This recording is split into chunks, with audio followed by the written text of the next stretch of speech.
Hello viewers, myself Raju Mondal. You are watching Savings Bengal YouTube channel.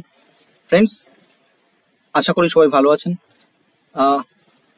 Friends, this is the mutual fund industry তো প্রথম fund, যে ফান্ডটা আপনার computer এবং machine দুজনে এই ফান্ডটা manage করবে। তো আজকে কথা বলবো একটা নতুন মিউচুয়াল ফান্ড নিয়ে, that is come from Aditya Birla Sun life.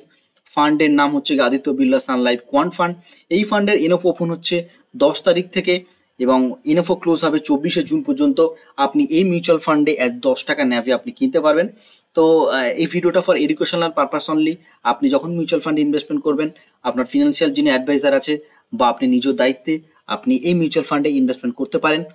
আর এই ফান্ডের কিছু কিছু কারণ বা কিছু কিছু ফান্ডামেন্টালস আছে এবং কি কি প্যারামিটারের উপর এই ফান্ড কাজ করবে, মেশিন এবং মানব কিভাবে এই ফান্ডটাকে ম্যানেজ করবে, সেই প্রসেসগুলো আমরা জেনে নেব। তো এই ফান্ডের ফ্লেক্সিবিলিটি কিছু বেনিফিটও পাওয়া যাবে, যেমন অন্যান্য ফান্ডের যে মিউচুয়াল ফান্ডগুলো থাকে সেই মিউচুয়াল ফান্ডের মতো এই ফান্ডে আপনি সেরকম বেনিফিট আপনি পেতে থাকবেন।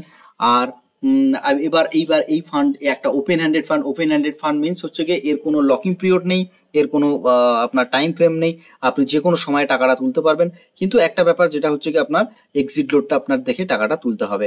এবার যে এই ফান্ডগুলো মূলত কাজ করে আপনার ফান্ড ম্যানেজার্স এবং ইআই যে কম্পিউটার আছে সেই কম্পিউটারের উপর ভিত্তি করে কাজ করে।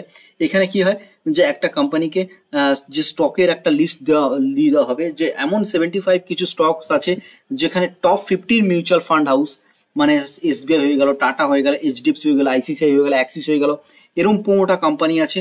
সেই কোম্পানিগুলো এই 75টা স্টকে ইনভেস্টমেন্ট করবে এবং এর যে ফান্ড যে পোর্টফোলিও, যে ফান্ডের যে ফান্ড সংখ্যা, এটা 40টা 50টা স্টক থাকবে। এই 75টা স্টকের ভিতরে এই কোম্পানি যে ফোকাস করবে, এই কোম্পানির পুরো বা এই 75টা কোম্পানি যেগুলো আছে সেই কোম্পানির পুরো ফান্ড পারফরমেন্স, 5 বছরের লাস্ট ট্র্যাক রেকর্ড এবং 6 মাসের ভিতরে তাদের যদি কোনো কিছু চেঞ্জেস থাকে কিনা, কিছু এভিটা আর কিছু যদি চেঞ্জেস থাকে কিনা, রেভিনিউ কিছু চেঞ্জেস থাকে কিনা, বা এর promoter holding, share holding patterns, এইসবের কিছু চেঞ্জেস আছে কিনা, এবং প্রফিট কোম্পানি কতটা গ্রো করছে সেইগুলো চেঞ্জেস আছে কিনা, সেইগুলো রীতিমতো মেজারমেন্ট করবে। তো এইগুলো এতগুলো স্টকগুলোকে মেজারমেন্ট করা একটা মানুষের পক্ষে সত্যি মানে কথাগুলো বলতে যতটা সহজ ততটা ইজি নয়। তো সেই জন্য সেই কোম্পানিগুলো স্টকের এবং পুরো ব্যালেন্স শিট বলুন, পুরো ফান্ডামেন্টালস এই যে কম্পিউটার আছে পুরো কম্পিউটার মেজারমেন্ট করবে এবং তার থেকে যে ভালো স্টকগুলো যেগুলো থাকবে সেই স্টকগুলো যে ফান্ড ম্যানেজার্স থাকবে সেই ফান্ড ম্যানেজার্সকে রেকমেন্ডেড করবে এবং রেকমেন্ডেড করার পরে তারপরে তারা সেখান থেকে ফিল্টার করে আপনার এই মিউচুয়াল ফান্ডে ইনভেস্টমেন্ট করবে। তো এর যে ফান্ডের যে সাইজ হবে মোটামুটি আপনার 40 থেকে 50 স্টকসে আপনি দেখতে পাবেন, যেগুলোর ফান্ডামেন্টালস ভালো, যেগুলোর কামিং ডেজের অপরচুনিটি ভালো, যেগুলো আপনার শর্ট টার্মে আপনার ভালো রিটার্ন দিতে পারবে, বা যেগুলো আপনার দেখুন আগে ভালো ছিল এখন খারাপ হয়ে গেছে, সেই সব স্টকগুলো থেকে এই মিউচুয়াল ফান্ড অনেকটাই কিন্তু দূরে থাকবে। যারা এখনো লাইক করেনি, সাবস্ক্রাইব করেননি, একটা সাবস্ক্রাইব এবং লাইক অবশ্যই করে দিয়ে যাবেন এবং নোটিফিকেশন আইকনটা অবশ্যই প্রেস করবেন।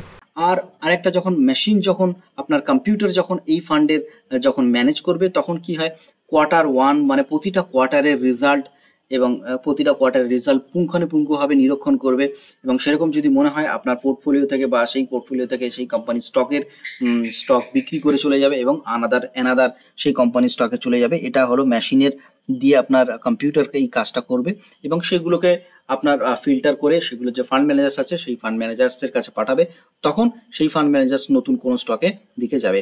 তো যখন একটা মেশিন দিকে চলে আসে, মেশিন আর মানুষের দিকে চলে আসে, তো আমরা একটা অপশন পেয়ে যাই যে আমরা একটা টেস্টিং মোডে। তো এখানে যদি আমরা দেখি তো যে এর যে একটা প্র্যাকটিক্যাল থিওরিটিক্যাল যে টেস্টিং হয়েছিল সেই টেস্টিং অনুযায়ী দেখা যায়। তো ফ্রেন্ডস, এখানে একটা কম্প্যারিজন আপনারা দেখতে পাচ্ছেন, যে কম্প্যারিজন একটা হচ্ছে কোয়ান্ট মডেল আর একটা হচ্ছে আপনার নর্মাল মডেল, যেটা ফান্ড ম্যানেজার্স দিয়ে দেখা হয়। তো আপনারা যদি দেখেন যে কোয়ান্ট মডেলের 1 বছর, 3 বছর, 5 বছরের প্রতিটার বেঞ্চমার্কে কিন্তু রিটার্ন অনেকটাই বেশি, যেটা কিন্তু নর্মাল NSE 200 স্টকগুলোর ক্ষেত্রে অনেকটাই কম, এবং বাই ডিফল্টই এর যে আলফা যে রেশিও সেটাও কিন্তু অনেকটাই ভালো কোয়ান্ট মডেলের ক্ষেত্রে। এবার আরেকটা যে কোয়ান্ট মডেলের ক্ষেত্রে আমরা যদি শর্ট টার্মের কথা বলি, এক্সট্রিম শর্ট টার্ম, তো সেক্ষেত্রেও কিন্তু 60 দিনের বেঞ্চমার্কে 6.46% এবং যদি দেখি 250 দিনের ভিতরে 18.86% রিটার্ন আমরা দেখতে পাচ্ছি। সেক্ষেত্রে যে নর্মাল মোডে অনেকটাই কিন্তু পিছিয়ে আছে। তো বন্ধুরা, এই ফান্ড প্র্যাকটিক্যালি আমার কাছেও নতুন। তো আপনারা এই ফান্ডে ইনভেস্টমেন্ট করতে পারবেন, অবশ্যই ভেবেচিন্তে আপনারা ইনভেস্টমেন্ট করবেন। তো যখন একটা মেশিন বা যখন একটা কম্পিউটার এবং মেশিনের যে কম্বিনেশন আপনারা এই মিউচুয়াল ফান্ডে দেখতে পাবেন। আই হোপ এই মিউচুয়াল ফান্ড তেমন কিছু চমৎকার দেখতে পারবেন। আর আদিত্য বিড়লা ফান্ড মানে Aditya Birla capital fund house MC, এটা কিন্তু 20+ ইয়ার্স থেকে মিউচুয়াল ফান্ড ইন্ডাস্ট্রিতে আছে এবং 20+ ইয়ারের একটা অনুভব আছে এই মিউচুয়াল ফান্ডের। সেক্ষেত্রে আমরা একটা ভালো রিটার্ন আশা করতেই পারি। তো এই মিউচুয়াল ফান্ডের যে বা হচ্ছে গিয়ে টপ ফান্ড, সেটা হচ্ছে Aditya Birla PSU equity fund, যেটা 90%+ আপনাকে রিটার্ন প্রোভাইড করেছে উইথিন 1 ইয়ার বেঞ্চমার্কে। তো আপনারা এই ফান্ড হাউসের যে অনুভব সেটা অনেকটাই ভালো আছে এবং ফান্ড ম্যানেজার্সের দক্ষতাও এই মিউচুয়াল ফান্ড হাউসের খুব ভালো আছে। এটা একটা নতুন ক্যাটাগরি বা নতুন একটা টেকনোলজি নিয়ে আসছে মিউচুয়াল ফান্ড হাউস, যাতে নতুন ইনভেস্টরকে আগ্রহী করা যায় বা নতুন ইনভেস্টরগুলোকে মিউচুয়াল ফান্ডে আনানোর জন্য। তো আপনারা এই মিউচুয়াল ফান্ডে যেতে পারেন, অবশ্যই নিজ দায়িত্বে যেতে পারেন। আই হোপ, আমি এক্সপেক্ট করছি যে এই মিউচুয়াল ফান্ড কামিং ডেজে আমরা এই মিউচুয়াল ফান্ডের হাউসের যে অন্যান্য ফান্ডগুলো যেরকম জালওয়া দেখিয়েছে সেটা আমরা এখানে দেখতে পাবো। এবার চলে যাই এই ফান্ডে ফান্ড ম্যানেজার্স। এই ফান্ডে হচ্ছে হরিশ কৃষ্ণান ফান্ড ম্যানেজার হচ্ছে এই মিউচুয়াল ফান্ডের। আর বলেছি আমি এটাকে ওপেন হ্যান্ডেড ফান্ড, এটার কোনো লকিং পিরিয়ড কিছু নেই, আপনি যে কোনো সময় আপনি তুলতে পারবেন। বেঞ্চমার্ক নিফটি 200 TRI এর বেঞ্চমার্ক হবে। তো এটা একটা হাই রিস্ক ইকুইটি ফান্ড, তো আপনার মেজর পোর্শনটাই আপনার ইকুইটি সেক্টরে আপনি ইনভেস্টমেন্ট দেখতে পাবেন। আর এর যদি আপনি 90 দিনের ভিতরে টাকা তোলেন তাহলে আপনার চার্জ লাগবে, এবং আফটার দ্যাট 90 দিন পরে 3 মাস পরে এর কোনো চার্জ নেই। আর এন্ট্রি লোডের কিছুই নেই। NFO ডেট শুরু হচ্ছে 10ই জুন থেকে এবং ক্লোজিং হবে 24 জুন 2024 থেকে এর ক্লোজিং হয়ে যাবে। তো ফ্রেন্ডস, আজকের ভিডিওটা এই পর্যন্ত। দেখা হচ্ছে আপনাদের সাথে নেক্সট ভিডিওতে। Then keep watching my YouTube channel. যারা এখনও সাবস্ক্রাইব করেননি সাবস্ক্রাইব করবেন এবং নোটিফিকেশন আইকনটা অবশ্যই প্রেস করবেন।